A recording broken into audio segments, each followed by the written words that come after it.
and suing us. You killed my hostage. You don't die for ages. Oh. You killed my hostage. A television? Yeah, don't tell anyone. What?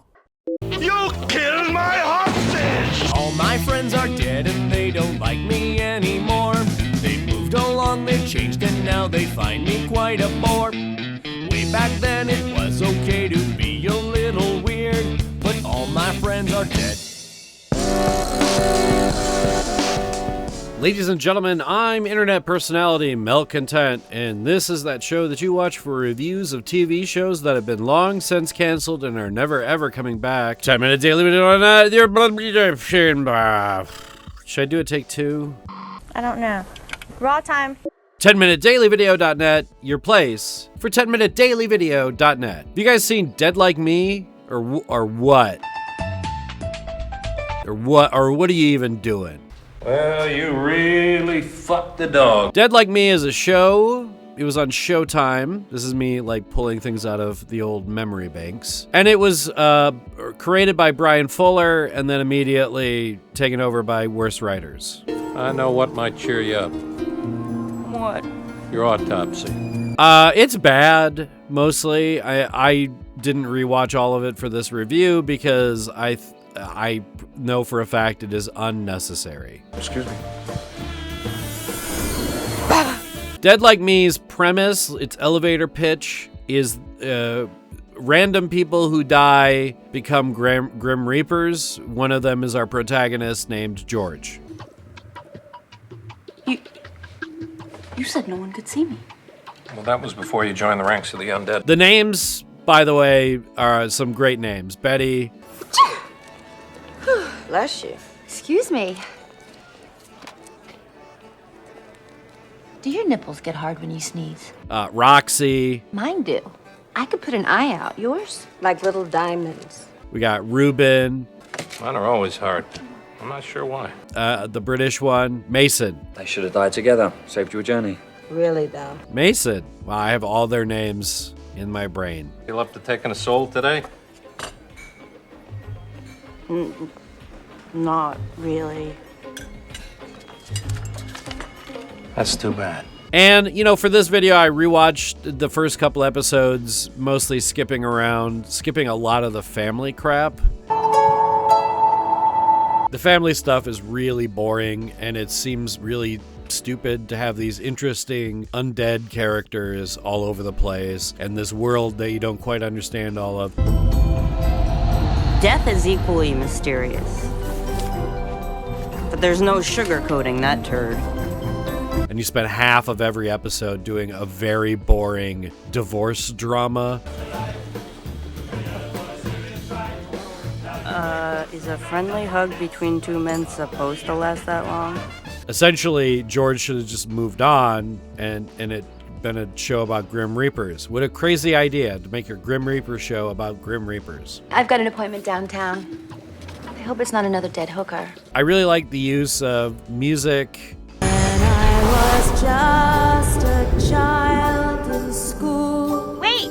Can't go where she's going. My teacher, what should I try? I like the use of squirrel nut zippers for the funeral. You know, very drab place, very upbeat music. Don't be an ass.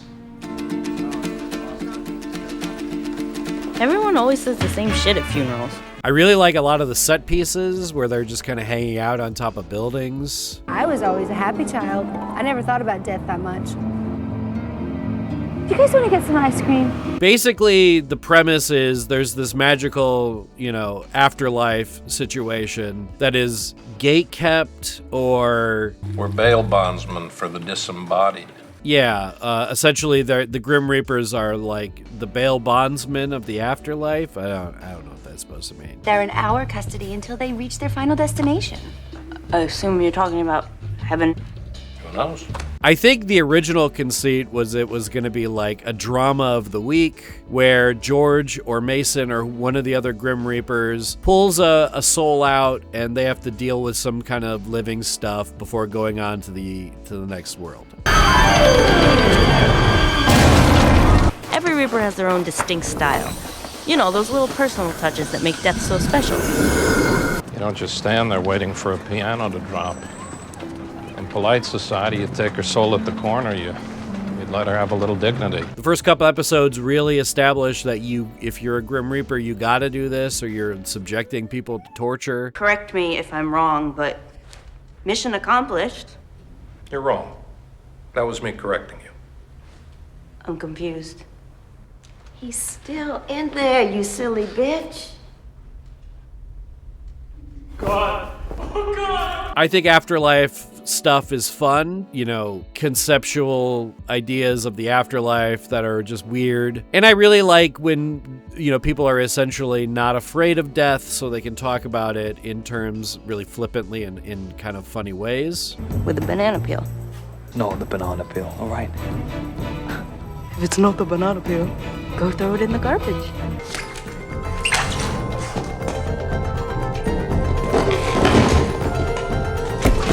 I really like Mandy Patinkin. Is he in pain? Physically? No. He's dead. But emotionally? I imagine this sort of thing's pretty traumatic. The thing is they do a really good job with Mandy being George's kind of surrogate father, even though she doesn't want a father and he doesn't want a daughter. You know, I'll never understand the instinct to miniaturize food. It's bite-sized. It's not bite-sized. I can't put this into my mouth. What's irritating about Dead Like Me is it's a cool premise that basically runs out of ideas by like episode 3. Like the thing I said where it being like a drama of the week would probably work if it wasn't supposed to be one of these early prestige Showtime shows. They're just kind of like, I don't know. They're like edgy for the sake of being edgy as opposed to having something meaningful to say. Now order something before she thinks you're retarded. So, like, yeah, I mean, I really want to like this, and this review was essentially an excuse for me to, like, show you some of my favorite clips while avoiding really discussing it beyond that, because I don't think it's worth your time to watch it. I don't know. Bad show. Well, I mean, I guess it's worth it just to see Mandy Patinkin order breakfast. T-bone steak and eggs, T-bone medium rare eggs over easy. I want toast instead of hash browns and hot syrup for the pancakes. And please do not skimp on the butter. And a side order, crispy bacon, extra crispy. Drink. Lemonade. Hey, thanks for watching. There's merch. I keep making merch. Okay, bye. You're older than you've ever been, and now you're even older, and now you're even older, and now you're even older. You're older than you've ever been, and now you're even older, and now you're older still. Time is marching on, and time is still marching on. This day will soon be at an end, and now it's even sooner, and now it's even sooner, and now it's even sooner. This day will soon be at an end, and now it's even sooner, and now it's sooner still.